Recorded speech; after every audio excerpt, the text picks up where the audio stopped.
These two laptops are one of the best that you can buy for under 3,500 ringgit or 800 US dollars. On my right is the new ASUS Vivobook 15X OLED with AMD's Ryzen 5 5600H processor, and next to it is the HP Pavilion Laptop 15 powered by a more recent Intel Core i5 1240p.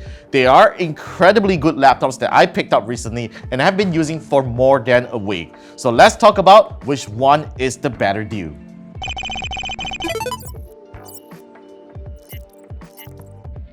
Both these laptops are pretty attractive in their own ways. The Vivobook 15X OLED has a nice, unique, quiet blue color chassis that looks trendy and stylish, while the HP Pavilion Laptop 15 has the signature gold aluminum design, and it is a chassis that has been around for several years. Despite being 15-inch laptops, the Vivobook 15X OLED has a more compact footprint, all thanks to its slimmer screen bezels. The display hinges can also go down to 180 degrees for showing stuff to an opposite party, which the HP can't. And despite all that compactness, it has larger keycaps and a wider trackpad that will benefit those with large fingers.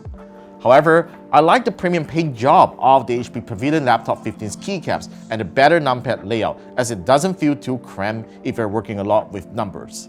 The trackpad works just as good as the Vivobook 15X OLEDs, though it isn't as wide.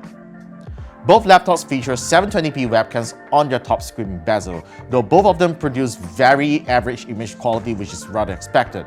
Only the Vivobook 15X OLED features a physical privacy shutter and a function key to disable the webcam for privacy purposes. It also has a noise reduction technology that gives it slightly better image quality over the HP's webcam. Ports is where the HP Pavilion Laptop 15 comes in strong, as it features two full-size USB 3.2 Gen 2 ports, a USB-C 3.2 Gen 2 that supports DisplayPort and USB PD charging, HDMI 2.1, and no micro SD card slot.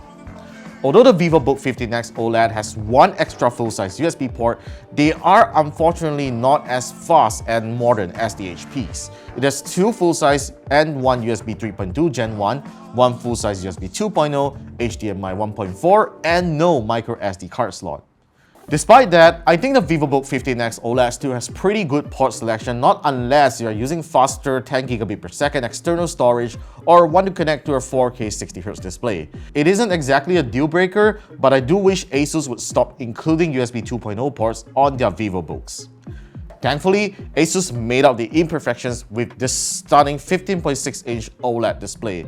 And it's not just any regular OLED display, but rather it is a 2.8K resolution panel that refreshes at 120Hz, which beats any laptop displays of the same class and make the HP's 15.6-inch Full HD display look really bad.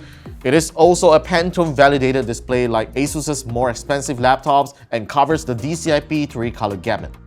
The fast refresh rate also means that it will also feel a lot faster than the HP with smoother transitions and scrolling.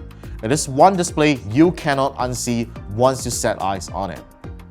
In terms of performance, I was actually surprised that the Ryzen 5 5600H processor on the Vivobook X15 OLED beats the Core i5 1240p with a slightly higher score in PC Mark Chem benchmark despite being an older processor. Lightweight gaming performance is slightly better than the HP's Intel Iris Xe integrated graphics, but you will need to play most games at low to medium settings for playable frame rates. Load CPU temperatures is about the same on both laptops, and they average around 70 degrees Celsius when I'm doing video editing and gaming. Fan noise on both laptops aren't annoyingly loud when they spin up during heavy workloads. Both laptops can be upgraded with more RAM if you need to do it in the future, and you're most likely upgrading to at least 16GB of RAM to better multitask on either of these laptops. However, you will need to spend slightly more cash on upgrading the HP Pavilion Laptop 15, as the two DDR4 SO-DIMM slots have been occupied by two 4GB SO-DIMM RAMs. Whereas the Vivobook 15X OLED has its 8GB DDR4 RAM soldered and offers one extra SO-DIMM slot, which you will only need to purchase a single 8GB SO-DIMM RAM to upgrade to 16GB. With a brighter and higher resolution display, you might assume that the Vivobook 15X OLED's battery life is going to be worse than the HP Pavilion Laptop 15. But on the contrary, the latter fared worse in real-world usage due to a smaller battery and more power-hungry processor. The Vivobook 15X OLED is fitted with a large 70Wh battery that can offer close to 9 hours of usability if you use it with a 60Hz refresh rate. while getting up to 120Hz will halve that battery life, which I think is pretty reasonable if you want all that buttery smooth scrolling. The HP Pavilion Laptop 15's 41Wh battery unfortunately offers only up to 4 hours of usability despite having its brightness set to 50%, which isn't ideal for those always on the go. In addition, the Vivobook 15X OLED comes with a powerful 90W charging brick that can fully charge the laptop from 0% in 90 minutes, which is on par with the HP Pavilion Laptop 15's charging speed that uses a 65W charging adapter to juice up its 41Wh battery, which ultimately means that you are getting more battery life out of the Vivobook 15X OLED with the same charging time as the HP Pavilion Laptop 15, making this a total win. To sum it up, I absolutely enjoy using both laptops for my work, but the Vivobook 15X OLED totally wins my heart over with its gorgeous display and excellent battery life.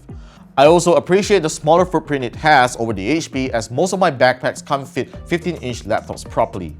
The Vivobook 15X OLED also has a lower starting price of 3,299 ringgit as compared to the HP Pavilion Laptop 15's 3,349 ringgit retail price. It is pretty hard to believe that ASUS can bring a high refresh rate OLED display to this price point with so little compromises that can be easily overlooked. The Vivobook 15X OLED is also available in a Ryzen 7 5800H processor model that retails at 3,699 ringgit. You should be fine with the Ryzen 5 model if your workflow merely involves office productivity and web browsing, and I highly recommend that you upgrade its RAM upon purchase as it performs much better with dual-channel memory. So that's all for this comparison. Let me know your thoughts in the comment section down below and be sure to subscribe to us for more videos, and I'll see you guys in our next one.